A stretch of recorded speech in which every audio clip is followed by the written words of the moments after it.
Hello students, welcome back to Karan educational hub. आज हम अपना नया वीडियो लेकर आ गए हैं एज प्रोमिस्ड टेरिटोरियल आर्मी का मॉक टेस्ट 2। आज भी आप अपना मॉक टेस्ट लगा कर देखिएगा। इस वीडियो को आखिर तक देखकर मेरे को बताइएगा कि आपके कितने स्कोर रहे, कितना आपका स्कोर रहा। फिर मैं आपको बताऊंगा कि कितना आपका सेफ स्कोर होना चाहिए। और ये जो आपका टेरिटोरियल आर्मी में पेपर्स आते हैं उसी के पैटर्न जैसा है, तो आपको इसी तरह से पेपर आएगा। 80 to 90% मैं बोल रहा हूँ, जितने मैं मॉक टेस्ट करवाऊंगा 80 to 90 आपको वहीं से आएगा। आप एक काम कीजिए, इस चैनल को सब्सक्राइब कीजिए और हर एक मॉक को आप पूरा थॉरोली पढ़िए और उसको अच्छे से पूरा याद कीजिए और जितना मैथ्स का है वो सॉल्व करके प्रैक्टिस कीजिए। आप जितने भी मॉक्स लगाते रहेंगे आप उतना ही सिलेक्शन की तरफ जाते रहेंगे। तो वीडियो को आखिर तक देखिएगा, मेरे को बताइएगा कि आपके मॉक में कितने नंबर बनते हैं। ईमानदारी के साथ बताना है। ज़रूरी बात कि मैं ऑफलाइन भी पढ़ाता होता हूँ, तो पिछली बार भी मेरा जो बैच था टेरिटोरियल आर्मी का, उसमें जितने भी बच्चे थे सबके सबका रिटर्न पास हो गया था। तो इसीलिए मैं आपको कह रहा हूँ, जितने भी मैं मॉक टेस्ट करवाऊंगा आप सबको बारीकी से देखिएगा। हर एक मॉक टेस्ट को आप सॉल्व कीजिएगा। हर एक मॉक टेस्ट आपके लिए ज़रूरी है। मैं ऑफलाइन पढ़ाता हूँ, अगर मेरे साथ आप ऑफलाइन जुड़ना चाहते हैं तो MLA गली नौशहरा वार्ड नंबर 6 में मैं पढ़ाता हूँ। पिन कमेंट में मेरा फ़ोन नंबर भी है, आप उस पर कॉल करके मेरे साथ जुड़ सकते हैं। बाकी ऑनलाइन मॉक टेस्ट मैं आपको डालता रहूँगा, इसका एक्सप्लेन भी करता रहूँगा मैं बीच बीच में, और साथ में हर एक क्वेश्चन का राइट आंसर भी बताता रहूँगा। आप ईमानदारी से पूरा पूरा आंसर बताते रहिएगा। चैनल को सब्सक्राइब कीजिएगा। अगर आपको अगले मॉक टेस्ट का नोटिफिकेशन चाहिए तो बेल आइकन को भी दबाइएगा। इसको आगे भी शेयर कीजिएगा कि हर एक बच्चे के पास ये मॉक टेस्ट पहुंचता रहे। तो वीडियो को स्टार्ट करते हैं, ज़्यादा टाइम नहीं लेते हैं। टेस्ट स्टार्ट करने से पहले हम जान लेते हैं कि टेरिटोरियल आर्मी में कितने क्वेश्चंस आते हैं। जनरल नॉलेज के आपके 20 क्वेश्चंस आते हैं, जनरल साइंस के आपके 15 क्वेश्चंस आते हैं, मैथमेटिक्स के 15 क्वेश्चन आते हैं। टोटल आपके 50 क्वेश्चंस है। करेक्ट एक क्वेश्चन करने पर आपको 2 मार्क्स मिलते हैं और इनकरेक्ट करने पर आपका 1 मार्क कट भी जाएगा। तो इसीलिए मैं आपको यही सजेस्ट करूंगा, जो आपको आता है वही कीजिएगा। जब आपका पेपर नज़दीक आ जाएगा तब मैं आपको बताऊंगा कि आपको कितने करेक्ट करने पर आगे तुक्का लगाना भी चाहिए या नहीं लगाना चाहिए, इसलिए चैनल के साथ जुड़े रहिएगा। वीडियो को स्टार्ट करते हैं, ज़्यादा टाइम नहीं लेते हैं। फर्स्ट क्वेश्चन की तरफ मूव करते हैं। आपसे पूछा गया जनरल नॉलेज का first question, what is the capital of Mizoram? Mizoram की कैपिटल क्या है? आपके ऑप्शंस हैं, A option Aizawl, B option Kohima, C option Imphal, D option Agartala. तो आप कौन सा ऑप्शन लगाएंगे, ए बी सी या डी? तो मैं बताता हूं, आपका राइट आंसर है ऐजवाल। ठीक है, मिजोरम की कैपिटल है ऐजवाल। ठीक है, क्वेश्चन नंबर 2 में आते हैं। In which year did India conduct its first nuclear test? India ने अपना पहला न्यूक्लियर टेस्ट कब किया, आपसे पूछा जाता है। तो ए ऑप्शन है 1974, बी ऑप्शन है 1964, सी ऑप्शन है 1984, डी ऑप्शन है 1998। तो आप कौन सा ऑप्शन लगाएंगे? चलिए मैं बताता हूँ, 1974 इसका राइट आंसर। इंडिया ने अपना पहला न्यूक्लियर टेस्ट जो किया था वो किया था 1974 में, जिसका नाम था स्माइलिंग बुद्धा। स्माइलिंग बुद्धा। और ये कहाँ किया था? पोखरन। आपसे ये भी पूछ सकते हैं कि कहाँ किया गया था, ये पोखरन राजस्थान में। पोखरन राजस्थान में। ओके, ये आपको याद रखना है। इंडिया का फर्स्ट न्यूक्लियर टेस्ट कब हुआ? 1974 में, जिसका नाम था स्माइलिंग बुद्धा, और ये कहाँ हुआ था? पोखरन राजस्थान में। ओके, थर्ड क्वेश्चन में मूव करते हैं। Who is the current president of India? India के अभी के राष्ट्रपति का नाम बताइए। आपके ऑप्शंस हैं, ए द्रौपदी मुर्मू, बी रामनाथ कोविंद, सी प्रणब मुखर्जी, डी नरेंद्र मोदी। तो आप कौन सा ऑप्शन लगाएंगे, ए बी सी या डी? चलिए मैं बताता हूं, आपका आंसर है ए द्रौपदी मुर्मू। हमारे अभी के प्रेसिडेंट कौन है? द्रौपदी मुर्मू। चलिए फोर्थ क्वेश्चन में मूव करते हैं। The famous Ajanta caves are located in which state? जो हमारी मशहूर अजंता केव्स हैं वो कौन सी स्टेट में है? आपका ऑप्शन है, ए मध्य प्रदेश, बी महाराष्ट्र, सी राजस्थान, डी कर्नाटका। तो आप कौन सा ऑप्शन लगाएंगे? चलिए मैं बताता हूँ, अजंता केव्स जो है वो हमारी कहाँ पर है? महाराष्ट्र में है। ओके, चलिए नेक्स्ट क्वेश्चन में मूव करते हैं। फिफ्थ क्वेश्चन हमें बोला गया है, the reserve bank of India was nationalised in which year? Reserve bank of India nationalise कब हुआ था, कौन से साल में हुआ था? तो आपके ऑप्शंस हैं, A option 1950, B option 1947, C option 1949 या डी ऑप्शन 1951। तो आपका राइट आंसर है 1949 को reserve bank of India nationalise हुआ था, 1 जनवरी 1949 को हुआ था। चलिए नेक्स्ट क्वेश्चन में मूव करते हैं। क्वेश्चन नंबर 6 आपसे पूछा गया, which river is known as sorrow of Bihar? ऐसी कौन सी नदी है जिसको बोला जाता है सॉरो ऑफ बिहार? तो आपके ऑप्शंस है, A option Kosi, B Ganga, C Yamuna, D Brahmaputra. तो आप कौन सा आंसर लगाएंगे? चलिए मैं बताता हूं, आपका राइट आंसर है कोसी। ठीक है, ये 6 क्वेश्चंस हो गए। में आपसे पूछा गया है क्वेश्चन नंबर 7 में, who was the first women prime minister of India? India की पहली वुमेन प्राइम मिनिस्टर का नाम बताइए। A option Indira Gandhi, B option Pratibha Patil, C option Sarojini Naidu, D option Sushma Swaraj. तो आप कौन सा ऑप्शन लगाएंगे? चलिए मैं बताता हूँ, इसका आंसर है इंदिरा गांधी। तो हमारी पहली वुमेन प्राइम मिनिस्टर कौन थी? वो थी Indira Gandhi. Okay, question number 8 में मूव करते हैं, what is the official language of Brazil? Brazil की ऑफिशियल लैंग्वेज क्या है? आपके ऑप्शंस है, A option Spanish, B Portuguese, C French, D English. तो आपका ऑप्शन है इसमें आंसर पोर्चुगीज।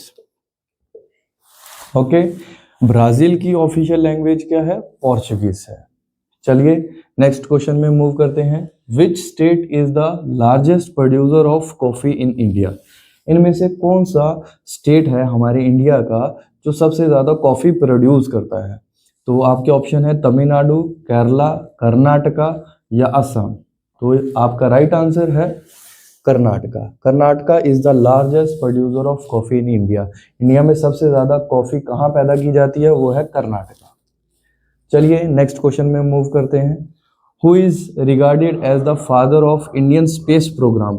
हमारे इंडियन स्पेस प्रोग्राम का फादर किसे कहा जाता है? आपके ऑप्शंस हैं, होमी जहांगीर बाबा, विक्रम साराभाई, एपीजे अब्दुल कलाम या सतीश धवन। देखिए आप यहाँ पे बिल्कुल देख के कि आप कौन सा ऑप्शन लगाना चाहते हैं, यहाँ से ए बी सी डी ईमानदारी के साथ आप देखिए कि आपके कितने क्वेश्चन सही हो रहे हैं, कितने गलत हो रहे हैं। उसी से आपको आइडिया होगा कि आपके मेन पेपर में कितने क्वेश्चन सही या गलत होंगे, क्योंकि पेपर इसी लेवल का आएगा और ऐसा ही आएगा। चलिए मैं इसका आंसर बताता हूँ कि इंडिया के father of Indian space programme कौन है हमारे? वो है विक्रम साराभाई। ओके, और अगर आपसे पूछा जाए father of Indian nuclear programme, तो न्यूक्लियर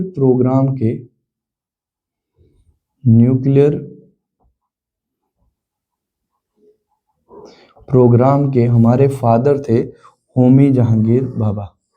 अगर न्यूक्लियर के पूछे तो होमी जहांगीर बाबा, अगर स्पेस प्रोग्राम के पूछे तो वो है हमारे विक्रम साराभाई। ठीक है, चलिए नेक्स्ट क्वेश्चन में आपसे पूछा गया, where is the headquarters of International Court of Justice? हमारे इंटरनेशनल कोर्ट ऑफ जस्टिस का हेडक्वार्टर कहां पर है? आपका ऑप्शन है न्यूयॉर्क, जिनेवा, हेग, पेरिस। चलिए आपने ऑप्शन लगा लिया होगा, मैं आपको राइट आंसर बताता हूं। आपका आंसर है हेग, नीदरलैंड्स। ये कहां पे है? नीदरलैंड्स में।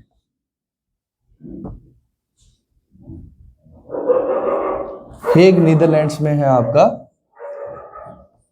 इंटरनेशनल कोर्ट ऑफ जस्टिस का हेड। क्वेश्चन नंबर 12 में आपसे क्या पूछा गया है, which country will host the summer Olympics 2028? हमारे जो 2028 के नेक्स्ट समर ओलंपिक्स हैं वो कौन होस्ट करेगा? आपका पहला ऑप्शन है France, B Japan, C USA, D Brazil. मैं मानता हूं कि आपने ऑप्शन लगा लिया होगा, तो इसका राइट आंसर है यूएसए। ओके, नेक्स्ट क्वेश्चन में मूव करते हैं, who is known as the iron man of India? Iron man of India किसे कहा जाता है? A option Bhagat Singh, B option Subhash Chandra Bose, C option Sardar Vallabh Bhai Patel या डी जवाहरलाल नेहरू। चलिए आप ऑप्शन लगा चुके होंगे, इसका राइट आंसर है सरदार वल्लभ भाई पटेल। चलिए नेक्स्ट क्वेश्चन में मूव करते हैं। Who wrote the national anthem of Bangladesh?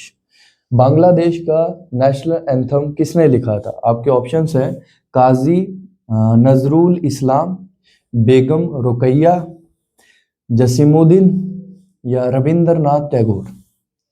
चलिए आपने ऑप्शन लगा दिया होगा, इसका राइट आंसर है रविंद्रनाथ टैगोर। नेक्स्ट क्वेश्चन है in 2025 who became an honorary lieutenant colonel in the Indian army's territorial army. तो 2025 में किसको ऑनररी लेफ्टिनेंट कर्नल के रैंक पर अपॉइंट किया गया इंडियन आर्मी की टेरिटोरियल आर्मी में? तो आपके ऑप्शंस हैं A M S Dhoni, B Kapil Dev, C Neeraj Chopra या डी अभिनव बिंद्रा। चलिए आप लगा चुके होंगे ऑप्शन, इसका राइट आंसर है नीरज चोपड़ा। चलिए अब नेक्स्ट क्वेश्चंस में मूव करते हैं। नेक्स्ट क्वेश्चन में मूव करते हैं। क्वेश्चन नंबर 16 में आपसे पूछा गया the only country in the world whose flag is not square not rectangle.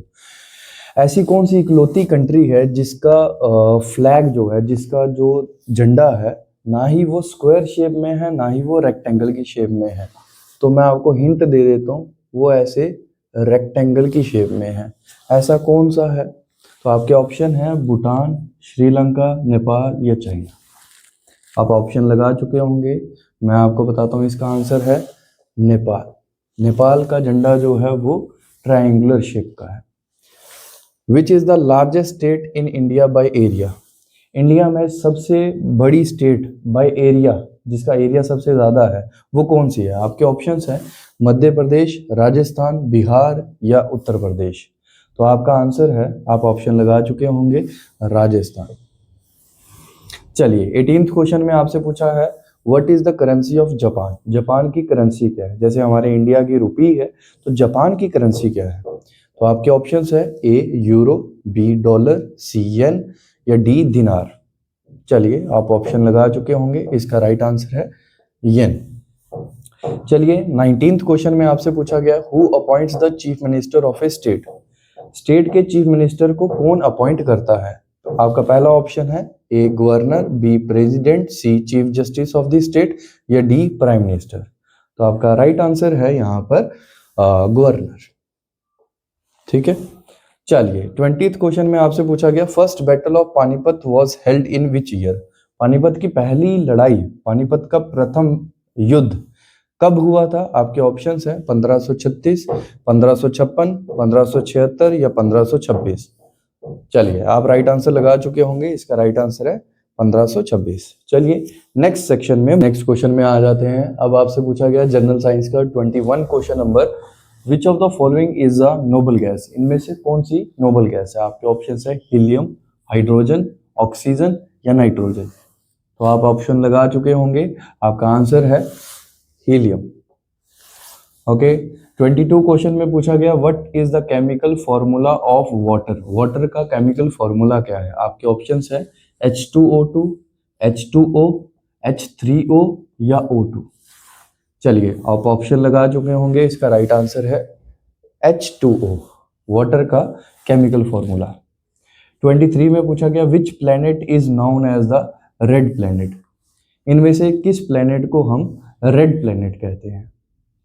चलिए आप ऑप्शन लगा चुके होंगे, इसका आंसर है मार्स। ओके नेक्स्ट 24 में पूछा गया which is the primary gas found in earth's atmosphere? Earth के एटमॉस्फेयर में सबसे ज्यादा पाई जाने वाली गैस का नाम बताइए। तो आपके ऑप्शंस है ऑक्सीजन, कार्बन डाइऑक्साइड, नाइट्रोजन या हाइड्रोजन।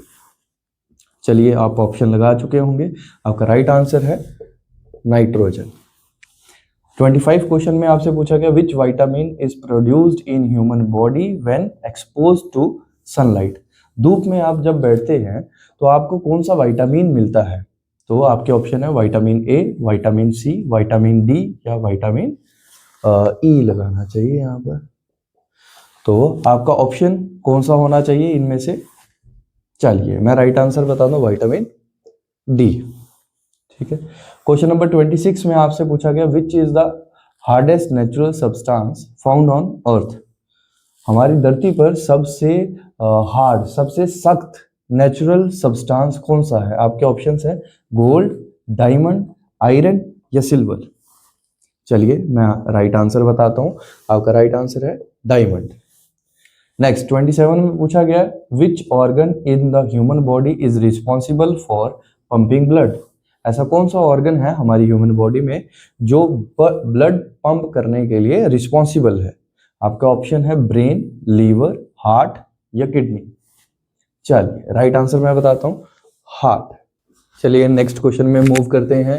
28 क्वेश्चन में आपसे पूछा गया था the chemical formula of table salt is. Table salt का केमिकल फॉर्मूला क्या है? आपका ऑप्शन है NaCl, KCl, Na2SO4, CaCO3। तो आपने ऑप्शन लगा दिया होगा, इसका राइट आंसर है NaCl। चलिए what is the boiling point of water at sea level. Water का बॉइलिंग पॉइंट क्या होता है सी लेवल पे? आपके ऑप्शंस है A 90 degree, B 100 degree, C 110 degree Celsius या D 120 डिग्री सेल्सियस। चलिए आपने ऑप्शन लगा दिया होगा, इसका आंसर है 100 डिग्री सेल्सियस। चलिए 30 में पूछा गया है which part of the cell contains the genetic material. हमारे सेल का कौन सा पार्ट कंटेन करता है हमारा जेनेटिक मटेरियल, हमारे जीन्स कैसे होंगे? तो आपका ऑप्शन है A nucleus, B ribosome, C mitochondria या C साइटोप्लाज्म। चलिए आपने ऑप्शन लगा लिया होगा, इसका राइट आंसर है न्यूक्लियस। 31 में पूछा गया what is the main function of red blood cell. Red blood cell का मेन फंक्शन क्या होता है? ए ऑप्शन है टू फाइट इन्फेक्शन, इन्फेक्शन से लड़ना। बी ऑप्शन है टू ट्रांसपोर्ट ऑक्सीजन, ऑक्सीजन को ट्रांसपोर्ट करना। सी ऑप्शन है टू क्लॉट ब्लड, ब्लड को क्लॉट करना। या D option to produce hormones, hormones को प्रोड्यूस करना। चलिए आप ऑप्शन लगा चुके होंगे, इसका राइट आंसर है B transport oxygen. Red blood cell का काम है ट्रांसपोर्ट ऑक्सीजन। और अगर पूछा जाए व्हाइट ब्लड सेल करते हैं फाइट इन्फेक्शन, इन्फेक्शन से लड़ना। ठीक है, वो व्हाइट ब्लड सेल्स, वो किसका काम है? WBC का, व्हाइट ब्लड सेल्स का, इन्फेक्शन से लड़ना। चलिए 32 में आ जाते हैं what is the SI unit of electric charge. Electric charge का SI यूनिट क्या होता है? आपका ऑप्शन है A coulomb, B ampere, C what, D Newton. चलिए आप ऑप्शन लगा चुके होंगे, इसका राइट आंसर है कूलम। चलिए 33 आपको पूछा गया what is the SI unit of sound intensity. Sound intensity कितनी ज्यादा या कम है वो हम किस में नापते हैं? उसका SI यूनिट क्या है? A pascal, B decibel, C candela या D जूल। चलिए आप राइट आंसर लगा चुके होंगे, इसका आंसर है डेसिबल। 34 में आपको पूछा गया what is the main component of natural gas. Natural gas का मेन कंपोनेंट क्या है? ए ऑप्शन है इथेन, बी मीथेन, सी बुटेन या डी प्रोपेन। आप राइट आंसर लगा चुके होंगे, इसका राइट आंसर है मीथेन। चलिए 35 में बोला गया है how many chromosomes are there in a human cell. एक ह्यूमन सेल में कितने क्रोमोसोम्स होते हैं? आपके ऑप्शंस है A 22, B 23, C 46 या D 48। आप ऑप्शंस लगा चुके होंगे, इसका राइट आंसर है 46। चलिए नेक्स्ट सेक्शन मैथमेटिक्स में मूव करते हैं। हमारा सबसे पहला क्वेश्चन पूछा गया find the value of 5 multiply by 12 minus 4 plus 6 divide 3। तो हम यहाँ पे क्या करेंगे? बॉड मास से चलेंगे। बॉड मास क्या कहता है? B से ब्रैकेट, O से ऑफ, D से डिवीजन, A से M से मल्टीप्लिकेशन, A से एडिशन और S से सब्ट्रैक्शन। तो सबसे पहले क्या करेंगे?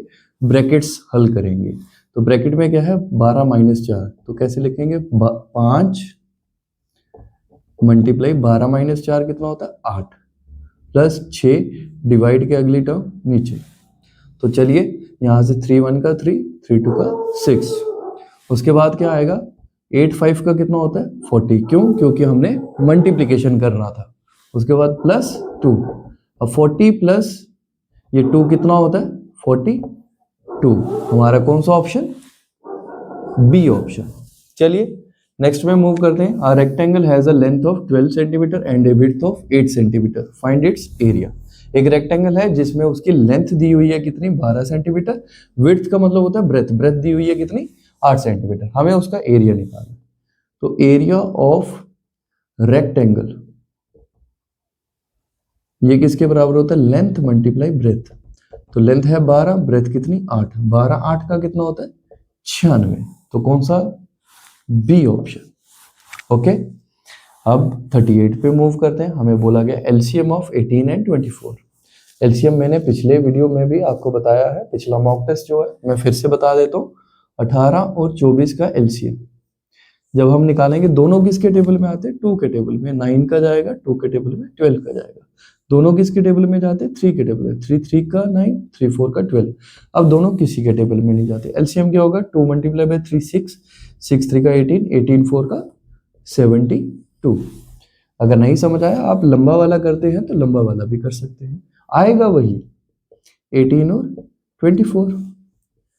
2 के टेबल से 9 का जाएगा, 12 का जाएगा। अभी भी 2 का टेबल चल सकता है, 9 का 9, 2 6 का 12। अभी भी 2 का टेबल चल सकता है, 9 का 9, 2 3 का 6। 3 के टेबल से 3 3 का 9, 3 1 का 3, फिर 3 1 का 3, 1 का 1। तो यहाँ से 2 2 का 4, 4 2 का 8, 8 3 का 24, 24 3 का 72, आएगा वही। मैंने बताया था कौन सा ऑप्शन, 72, सी ऑप्शन। अब चलते हैं नेक्स्ट में, सॉल्व 7/8 प्लस 5/12। तो करते हैं सॉल्व। तो मेरे को दिया हुआ है 7/8 प्लस 5/12।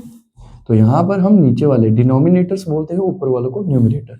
तो डिनोमिनेटर्स का एलसीएम ले लेते हैं, 8 और 12 का एलसीएम। तो दोनों 2 के टेबल में आते हैं, 4 का गया 6 का गया। अभी भी 2 के टेबल में जाते हैं, 2 का 3 का। एलसीएम क्या आएगा, 2 2 का 4, 4 2 का 8, 8 3 का 24। तो एलसीएम आ गया 24। अब देखिए 2 कितने का 24 होता है, मतलब 12 कितने का 24 होता है, 2 का। तो ऊपर हम 2 से मल्टीप्लाई करेंगे। 8 कितने का 24 होता है, 3 का। तो ऊपर हम 3 से मल्टीप्लाई करेंगे। तो यहाँ से मेरे पास आया 7 3 का 21 प्लस 5 2 का 10/24। यहाँ से 21 और 10 कितने होते, 31/24। कौन सा ऑप्शन, 31/24, ए ऑप्शन। आप इसको दूसरी तरह से भी कर सकते हो, क्रॉस मल्टीप्लाई करके। ठीक है, क्रॉस मल्टीप्लाई करके किस तरह से करेंगे, 7/8 प्लस 5/12। आपको जो मेथड अच्छा लगे आप उसी से करो। 12 7 का कितना होता है 84, 8 5 का कितना होता है 40। इसको बोलते हैं हम क्रॉस मल्टीप्लीकेशन मेथड। 12 8 का 96। तो मेरे पास 84 प्लस 20 कितना होता है 124/96। तो मैं यहां से दोनों को काट सकता हूं, किसके टेबल से, मैं इनको काट सकता हूँ 4 के टेबल से। 4 3 का 12 होता है, 4 1 का 4, 4 2 का 8, 1 बचा 16, 4 4 का 16। मेरे पास आया 31/24। मैंने बोला था दोनों तरीकों से आंसर वही आएगा, 31/24। चलिए नेक्स्ट में मूव करते हैं। 40 क्वेश्चन में बोला है a car travels 180 kilometre in 3 hours. एक गाड़ी है जो 180 किलोमीटर चल लेती है 3 घंटे में, तो उसकी स्पीड क्या होगी। अगर 3 घंटे में 180 किलोमीटर चलती है तो 1 घंटे में कितना चलेगी, वही मेरी स्पीड होगी। तो 180 किलोमीटर 3 घंटे में, तो स्पीड वैसे भी किसके बराबर होती है, डिस्टेंस अपॉन टाइम के। डिस्टेंस मेरा कितना 180, टाइम कितना ले रही है 3 घंटे। 3 1 का 3, 3 6 का 18, 0 साथ में, तो मेरा कितना है 60 किलोमीटर पर आवर। कौन सा ऑप्शन, सी ऑप्शन। चैलेंज में मूव करते हैं। 41 में मेरे को पूछा गया है if the sum of two numbers is 25 and their difference is 5 find the numbers. अब सम का मतलब क्या होता है, मैंने इसको पहले ही सर्कल कर लिया। सम का मतलब होता है प्लस करना। तो एक नंबर अगर ए है दूसरा बी है तो दोनों का सम मतलब दोनों को प्लस करो तो 25 आता है। अब डिफरेंस का मतलब क्या होता है, माइनस करना, वो भी क्या, बड़े में से छोटा। तो मैं मान लेता हूँ ए बड़ा है बी छोटा है, तो मैंने माइनस किया किसके बराबर, 5 के बराबर। अब इसको सॉल्व कैसे करते हैं, एक प्लस में एक माइनस में सेम चीज कट जाती है। अब ए और ए कितने हो जाते हैं 2a, किसके बराबर 25 और 5 30 के बराबर। 2 एकम 2, 2 15 का होता है 30। ऐसे सामने सामने आप काट सकते हो क्योंकि बीच में इक्वल टू लिखा हुआ है। तो a मेरे पास आया 15। अगर a 15 है तो a में b जोड़ के 25 आता है, तो 15 में क्या जोड़ू कि 25 आ जाए, तो 10। तो मेरा आंसर क्या हुआ 15 और 10। कौन सा ऑप्शन, ए ऑप्शन। अब 42 में मेरे से पूछा गया फाइंड द मीन ऑफ 20, 25, 35, 40 और 50। तो मीन किसके बराबर होता है? मीन एवरेज ही होता है, सम अपॉन नंबर। सम अपॉन नंबर का मतलब क्या होता है? इन सब को प्लस कर लो, जैसे 20 प्लस 25 प्लस 35 प्लस 40 प्लस 50 बटे में कितने नंबर से? 1 2 3 4 5 नंबर से, 5 से भाग कर लो इसको। अब इनको प्लस करो, 0 0, 5 और 5 10, 0 एक कैरी, 5 और 4 9 और एक कैरी था 10, 3 13, 2 15, 2 17, 170 बटे 5। 5 से काटो, 5 1 का, 5 3 का 15, 2 बचा 20, 5 चौक 20। कौन सा ऑप्शन? 34, C option. ठीक है, अब चलते हैं नेक्स्ट क्वेश्चन में। अब मेरे से पूछा गया what is the square root of 289। Square root आप ऐसे भी निकाल सकते हो कि 16 को आप क्या करो, 2 बार मल्टीप्लाई करके देख लो, 17 को 2 बार मल्टीप्लाई करके देख लो, 18 को 2 बार मल्टीप्लाई करके देख लो, या 19 को 2 बार मल्टीप्लाई करके देख लो। एक तो ये तरीका, दूसरा 289 स्क्वायर रूट निकालने का तरीका एक और भी है। जैसे आप पेयर्स बनाओ, वो भी कहाँ से? राइट साइड से। राइट साइड से जब पेयर बनाते हो तो आपको क्या करना होता है? इसके पास पहुंचना होता है। वो भी कैसे? 1 1 का 1, 2 2 का 4, 2 2 का 4 बड़ा होता है, तो मैं क्या करूंगा? 1 1 का 1 लिखूंगा। अब यहाँ पे 2 में से 1 माइनस हो जाएगा तो कितना बचा? 1। अब 1 और 1 कितने हो जाते हैं? 2। इसका तरीका यही है। तो यहाँ पर जो नंबर लगाओगे सेम नंबर आपको यहाँ पर लगाना है। तो ये तो छोटा हो जाएगा, ऊपर से उतारा मैंने 89। अब मेरे को यहाँ पे और यहाँ पे सेम नंबर लगाना है, तो मेरे को लास्ट में 9 भी चाहिए। तो मैं सोच रहा हूँ कि मैं 7 से मल्टीप्लाई करूँ। तो 27 इंटू 7 कितना होता है? 7 7 का 49, 4 कैरी, 7 2 का 14 और 4 18। तो ये तो हो गया। किसका स्क्वायर रूट निकला? 17 का। तो मेरा ऑप्शन कौन सा? बी। एक तो आप ऑप्शंस को 16 से मल्टीप्लाई करो, 17 को 17 करो, तब भी आ जाएगा। तो चलो 44 पे चलते हैं। अब 44 पे मेरे को क्या दिया गया? 45 डिवाइडेड बाय 5 ब्रैकेट में प्लस 12 मल्टीप्लाई बाय 3। मैं वहीं से चलूंगा बॉड मास से। अब बॉड मास में सबसे पहले ब्रैकेट सॉल्व होती है, तो ब्रैकेट सॉल्व करते हैं। 45 अपॉन 5 प्लस 12 मल्टीप्लाई बाय 3। यहाँ से कटेगा तो 5 1 का 5, 5 9 का 45। यहाँ से बचा 9 प्लस 12 मल्टीप्लाई बाय 3। उसके बाद ना ही ऑफ है ना ही डिवीजन है, मल्टीप्लीकेशन है। मल्टीप्लीकेशन करते हैं तो 9 प्लस 12, 3 का कितना होता है? 36। अब 36 और 9 कितने होते हैं? 45। 45 कौन सा ऑप्शन? D option. अब लास्ट चलते हैं कंपाउंड इंटरेस्ट का क्वेश्चन। कौन सा? 45। ठीक है, तो 45 क्वेश्चन में मेरे को बोला गया कंपाउंड इंटरेस्ट किस पे निकालना है? 8000 पे।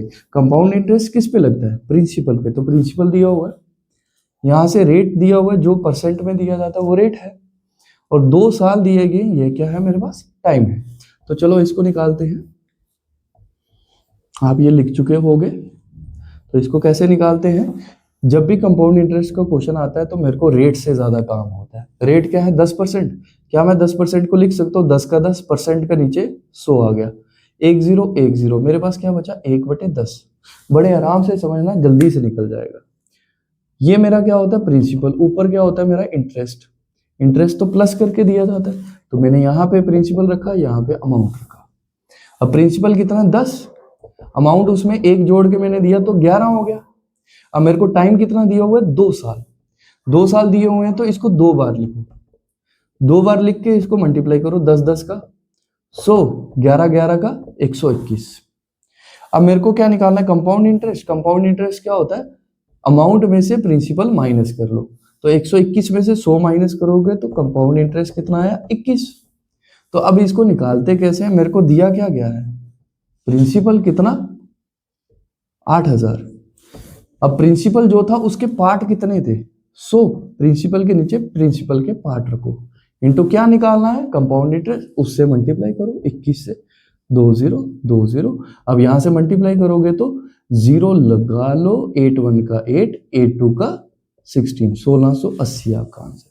अब आपको ये नहीं समझ आया तो एक बार फिर से पीछे रिवाइंड करके वीडियो को फिर से समझना। बिल्कुल ऐसे ही निकालना, हर एक क्वेश्चन आपका कंपाउंड इंटरेस्ट का ऐसे ही बड़े आराम से, बड़े ही आसानी से निकलेगा। तो आपका कौन सा ऑप्शन निकलता है? ये 1680, बी ऑप्शन। चलिए नेक्स्ट करते हैं। 46 में हमें कहा गया है if the perimeter of A square is 64 centimetre the length of the side is. अब स्क्वायर का पेरीमीटर 64 दिया गया है, पर पेरीमीटर होता किसके बराबर है? स्क्वायर का पेरीमीटर होता है 4 इंटू साइड के बराबर। अब ये मेरे को दिया हुआ है कितना? 64। तो यहां से मैंने बताया है जब भी बीच में इक्वल टू हो तो मैं काट सकता हूँ। 4 1 का 4, 4 16 को होता है 64। तो मेरे पास साइड कितनी निकली? 16। कौन सा ऑप्शन? C option. अब नेक्स्ट मेरे से पूछा गया a man bought a bicycle for 2500 and sold it for 3000। एक आदमी ने एक बाइक खरीदी कितने की? 2500 की, आगे बेची कितने की? 3000 की। वह फाइंड हिज प्रॉफिट परसेंट। तो प्रॉफिट परसेंट कितना होगा उसका, तो मेरे को ये निकालना था। अगर 2500 की उसने खरीदी थी तो कॉस्ट प्राइस कितनी हुई? 2500, और सेलिंग प्राइस कितना हुआ उसका? 3000। तो मेरे को तो पता है कि 2500 की आई, 3000 की बेची, तो मेरे को तो फायदा हो गया कितना? 500 का। जब भी मेरे को फायदा या नुकसान होगा वो मेरे को मेरी जेब से होगा। तो मेरी जेब से गए थे 2500, तो मेरे को किस पे होगा? 2500 पे। जब कितना? कोई भी चीज अपने आप में 100% होती है। यहाँ से 2 0 काट लो, यहाँ से 5 1 का 5, 5 5 का 25। जब मल्टीप्लाई बीच में हो तो हम इनको भी काट सकते हैं। 5 1 5, 5 2 10, 0 7 में कितना आया? 20%। कौन सा ऑप्शन? मेरा सी ऑप्शन। ओके, नेक्स्ट 48 पे मूव करते हैं। तो इसको लिख चुके हो गया। तो 48 में क्या दिया गया है? 9 का स्क्वायर माइनस 8 का स्क्वायर। 9 का स्क्वायर कितना होता है? 81, माइनस 8 का स्क्वायर कितना होता है? 64। 81 में से 64 माइनस करना है। जिसको नहीं आता वो यहां पर ध्यान देना। देखो अब यहां से कैरी लेगा क्योंकि 1 से 4 नहीं जाता है, तो ये 7 बन जाएगा। ये कितना? 11। 11 में से 4 गया 7। अब 7 में से 6 गया 1, तो कितना बचा? 17। तो कौन सा ऑप्शन? C option. अब 49 में मेरे से पूछा गया a car covers 240 kilometre in 4 hours. एक गाड़ी है जो 240 किलोमीटर चल लेती है 4 घंटे में। हाउ मच टाइम, कितना समय लगेगा?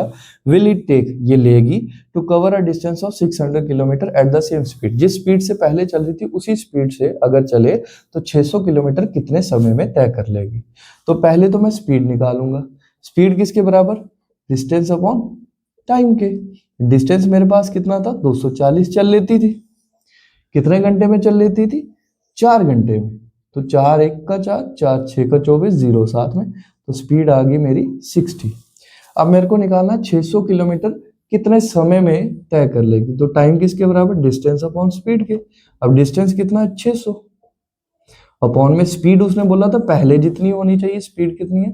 60 की। 1 0 1 0, 6 1 का 6, 6 1 का 6, 0 7 में कितना आया मेरा? 10 आया। कौन सा ऑप्शन? A option. सही है। लास्ट क्वेश्चन में आ जाते हैं। अब हमें दिया हुआ है x प्लस 3 इक्वल्स टू 7। तो x प्लस 3 7 के बराबर है। What is the value of x? x की वैल्यू निकालेंगे। जो चीज एक जगह पर प्लस की होती है उधर जाएगी तो माइनस हो जाएगी। अगर माइनस में होता उधर प्लस कर लेता। तो मेरे पास क्या है? x प्लस का है तो उधर जाके माइनस 7 माइनस 3। तो 7 माइनस 3 कितना होता है? 4। ये मेरा ऑप्शन कौन सा? C option. अगर आपको ये वीडियो अच्छा लगा तो चैनल को सब्सक्राइब कीजिए। ऐसे ही मॉक टेस्ट आगे भी आते रहेंगे, तो चैनल को सब्सक्राइब करने के बाद बेल आइकन भी दबाइएगा, तभी आपको नोटिफिकेशन भी आएगा। तो मेरे साथ ऑफलाइन जुड़ने के लिए अगर आप जुड़ना चाहते हैं तो मैं पढ़ाता हूँ MLA गली नौशहरा वार्ड नंबर 6 में। तो मेरा जो फ़ोन नंबर है वो भी कमेंट सेक्शन में होगा। तो अभी अपनी ईमानदारी से बताइएगा कमेंट सेक्शन में कि आपके कितने क्वेश्चन सही हुए, और उसी के बेसिस पर मैं आपको बताऊंगा कि आपको कितना और अपना लेवल अप करना पड़ेगा। अगर ये मॉक टेस्ट अच्छा लगा तो इस वीडियो को लाइक भी कीजिएगा, आगे शेयर भी कीजिएगा। जय हिंद, जय भारत।